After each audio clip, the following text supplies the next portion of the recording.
എപ്പോഴും സ്വീകരിക്കട്ടെ. ഈസ്റ്ററൊക്കെയാണ്, പിന്നെ കൂടണ്ടേ? പിന്നെ കൂടണല്ലോ, നമുക്ക് കൂടിച്ചേരലാണല്ലോ ഏറ്റവും പ്രധാനപ്പെട്ട കാര്യം. ഞാന് കിഡ്നി ഫെഡറേഷനിൽ ഈസ്റ്ററിനായിട്ട് ആര് വന്നാലും അവർക്ക് ഓരോ കുപ്പി കൊടുക്കും. അപ്പോ ആൾക്കാർക്ക് welcome to kidney federation of India കുപ്പി തരുന്നതാണ്. ആ കുപ്പിയുടെ പേരാണ് ചില്ലറക്കാരൻ. അതായത് ആള് ചില്ലറക്കാരനല്ല. ഈ കുപ്പിയുടെ മുകളില് ഒരു വരയുണ്ട്, ഒരു പഴുത്.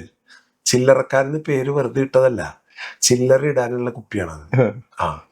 അതിന്റെ പേരിൽ ഫോൺ നമ്പറും ഉണ്ട്. എന്നെ നമ്പർ നിങ്ങളതെന്ന് അറിയുമ്പോ തിരിച്ച് വാങ്ങിക്കാനായിട്ട് ഞങ്ങൾ നിങ്ങളുടെ വീട്ടിലേക്ക് വരും എന്ന് വിചാരിക്കരുത്. വരില്ല. നിങ്ങളിവിടെ കൊണ്ടുവന്ന് തരണം എന്നും ഞങ്ങൾ വിചാരിക്കണില്ല. നിങ്ങൾക്ക് എന്ത് വേണേ ചെയ്യാം. നിങ്ങൾക്ക് കൊണ്ടുവന്ന് തരികയോ തരാതിരിക്കുകയോ അതെന്നറിയുമ്പോൾ നിങ്ങൾ എടുത്തിട്ട് പുട്ടടിക്കുകയോ എന്ത് വേണേ ചെയ്തു. നിങ്ങൾക്കൊരു കുപ്പി തരും.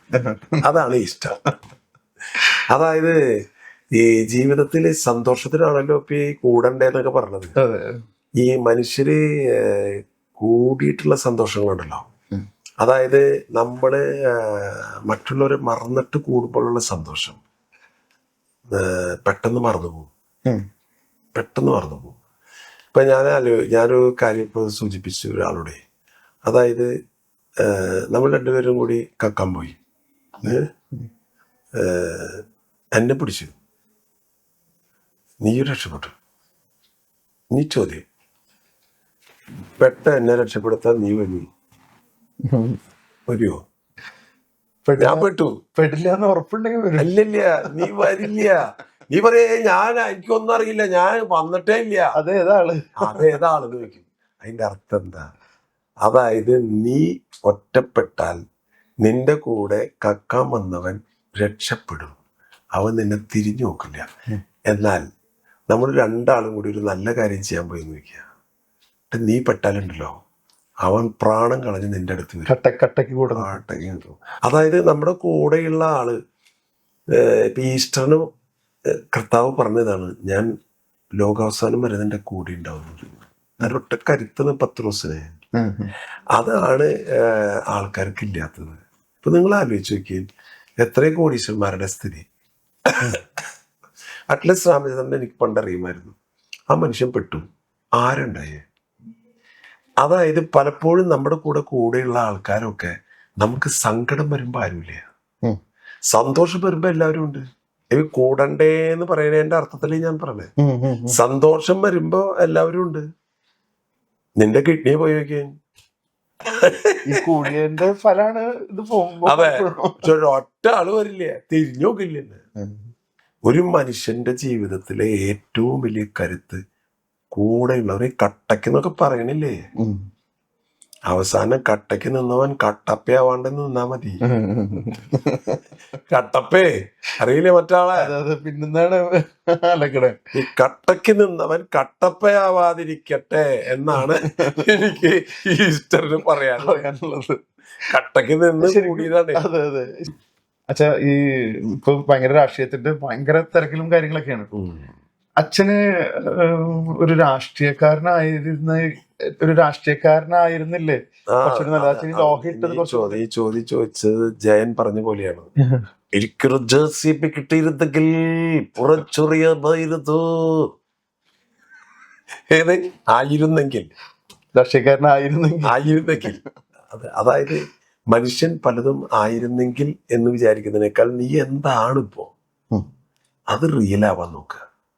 നമ്മൾ ഒന്നും ആവാൻ നോക്കേണ്ട ആവശ്യമില്ല. ഞാൻ ആൾക്കാരോട് പറയാണ്ട്, നിങ്ങളൊരാൾ അയ്യോ അതുപോലെ ആവണം, ഇത് no, your role is fixed and you act like. മോഹൻലാലിന് ബാഹുബലി അല്ലേ, മറ്റാരാണ് മോഹൻലാല് ഇതിങ്ങനെ നിൽക്കണത്? പുലിമുരുകൻ. ആള് പുലിമുരുകനായാ മതി, വേറെ ആരും ആവാൻ നോക്കരുത്. നമ്മുടെ ജീവിതത്തിൽ നമുക്ക് എന്ത് റോള് കിട്ടിയിട്ടുണ്ടാവും? You be the best actor. നല്ല ജീവിതം, നല്ല പെർഫോമൻസ് ചെയ്യുക.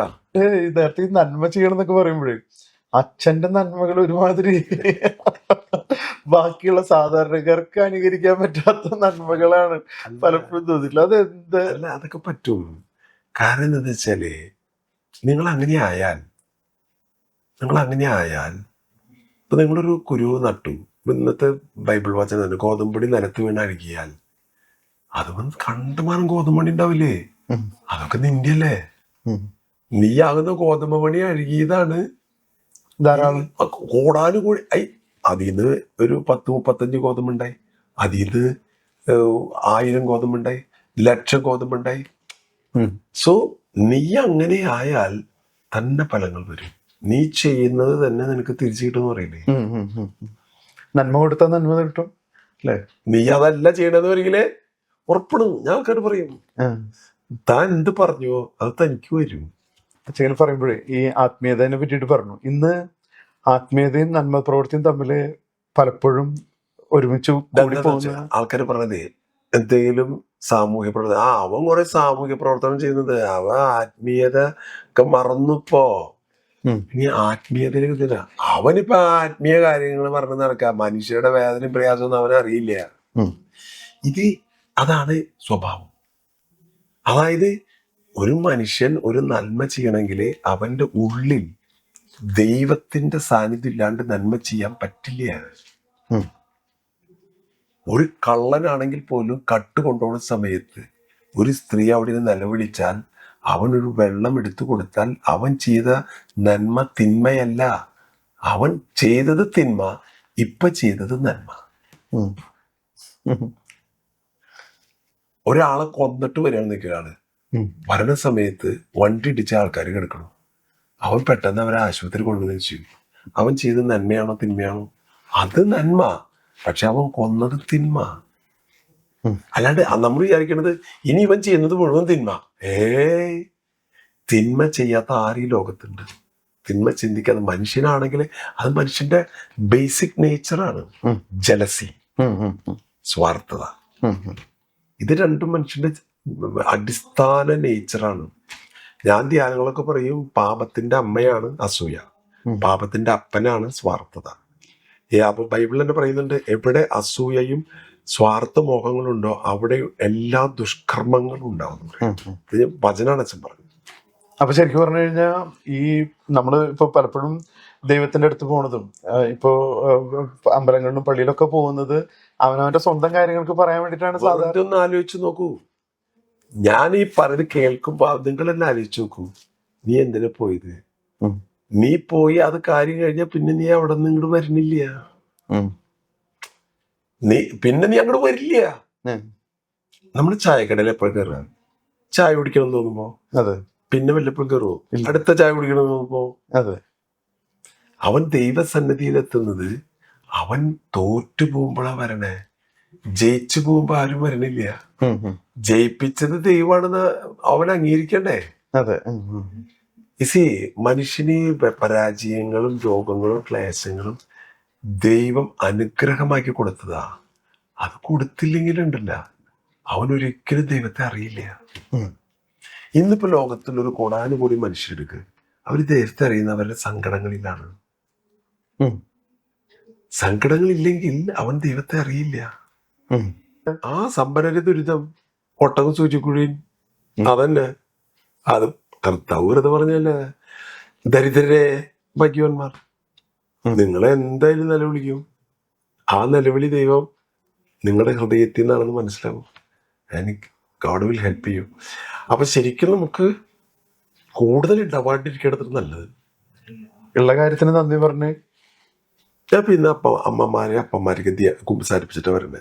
ഒരാഴ്ച തലൂസല്ല.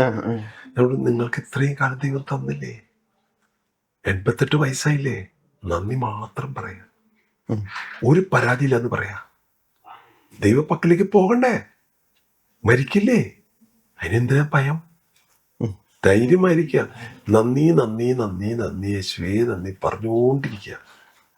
മനസ്സങ്ങട് തിളങ്ങുന്നു പറയാ. ഞാനിപ്പോ യൂറോപ്പിലൊക്കെ പോകുമ്പോ കണ്ടിട്ട് 2 കാര്യങ്ങൾ അവിടെ വളരെ ചെറുപറാന്ന് കിട്ടും. ഒന്ന് സോറി, വെറുതെ നമ്മൾ പോകുമ്പോ തന്നെ ഐ എം സോറി. പിന്നെ എന്തേലും താങ്ക് യു. ഈ 2 സാധനം അവര് ശരിക്കും ഉള്ളിന്ന് പറയണതാണ് കേട്ടത്. നമ്മുടെ അവിടെ ആൾക്കാർ പറഞ്ഞ പോലെയല്ല. നമ്മുടെ ആൾക്കാർ പറയാൻ എളുപ്പല്ല. സോറിയാ, നിന്നോടാ ഞാനാ താങ്ക്സാ. എന്തൊരു താങ്ക്സ്? ഞാൻ കാശ് കൊടുത്തിട്ടല്ലേ ഓട്ടോറിക്ഷയിൽ പോയത്. നിനക്കെന്തിനാ താങ്ക്സ്? പോയില്ല അവിടെ നിന്ന്. അതായത് നമ്മൾ മനസ്സിലാക്കുക, ഒരു ഉപകാരം ഒരാൾ ചെയ്ത് തരുമ്പോൾ നന്ദി. അത് ദൈവത്തോടില്ലാത്ത പിന്നെ മനുഷ്യരോട് കഴിക്കും. നന്ദിയുള്ളവരായിരിക്കുക ആണ് ഏറ്റവും പ്രധാനപ്പെട്ടത്. പിന്നെ എന്തെങ്കിലും നമ്മുടെ വീഴ്ച വന്നു പോയാൽ ക്ഷമ ചോദിക്കുക. ഈ 2 കാര്യം മതി. You will be perfect. അച്ഛാ, നമ്മള് ഈ കുട്ടികളോട് ചോദിക്കാറുണ്ട് അപ്പനെയാണോ ഇഷ്ടം അമ്മേനെയാണോ ഇഷ്ടം എന്ന്. അച്ഛനോട് അങ്ങനെ ചോദിച്ചു കഴിഞ്ഞാൽ അതിലാരെയാവും തെരഞ്ഞെടുക്കുക? അച്ഛന്റെ പേഴ്സണൽ അപ്പനും അമ്മേടെ അച്ഛന്റെ അപ്പനും അമ്മയും. തീർച്ചയായിട്ടും. അതിപ്പോ ഞാനല്ല, എന്റെ അപ്പൻ പോലും തെരഞ്ഞെടുക്കുക അപ്പന്റെ അമ്മേനെയോ.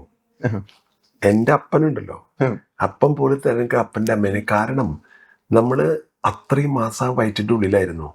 ആ റിലേഷൻഷിപ്പ് വലിയ കൊള്ളക്കാർക്ക് പോലും പറ്റില്ല മറക്കാൻ. ഒരാളൊരു കൊള്ളക്കാരൻ ഒരാള് വെടിവെക്കാൻ നിൽക്കുന്ന നേരത്ത് അമ്മ വന്നിട്ട് എന്റെ മോനെ വേണ്ട എന്ന് പറഞ്ഞാൽ അവന് കൈ വിറയ്ക്കും. കൊള്ളക്കാരന് ക്രൂരനാണ്, പക്ഷെ വിറയ്ക്കും. കാരണം അത് എല്ലാ മനുഷ്യരുടെ ജീവിതത്തിൽ അങ്ങനെയാണ്. കാരണം അത് ദൈവം അമ്മമാർക്ക് കൊടുത്തിട്ടുള്ള വലിയ ഒരു കരുത്താണ്. പക്ഷേ ഏറ്റവും കൂടുതൽ പീഡിപ്പിക്കുകയും വേദനിപ്പിക്കുകയും ചെയ്യുന്ന വർഗം 7 വ്യാകുലമാണ് മാതാവിനുണ്ടായത്. അമ്മമാരാണ്, സങ്കടപ്പെടുന്ന അമ്മമാര്.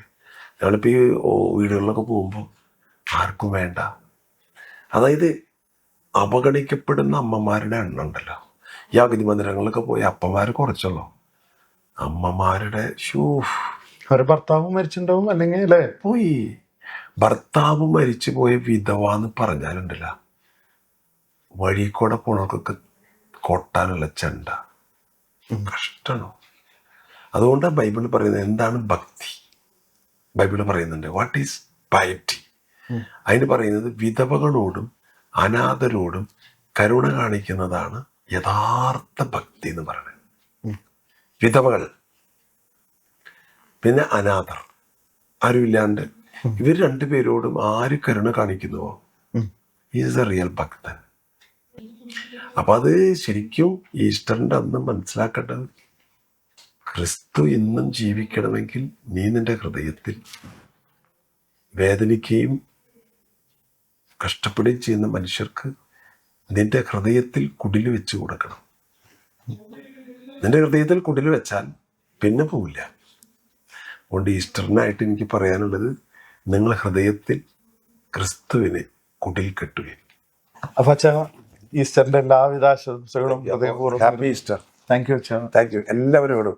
ഈസ്റ്റർ എന്ന് പറയുന്നത് നിങ്ങളുടെ ഹൃദയത്തിൽ യേശു ക്രിസ്തുവിനെ ഒരു കുടിൽ കെട്ടിക്കൊടുക്കും. താങ്ക് യു അച്ഛാ. Thank you.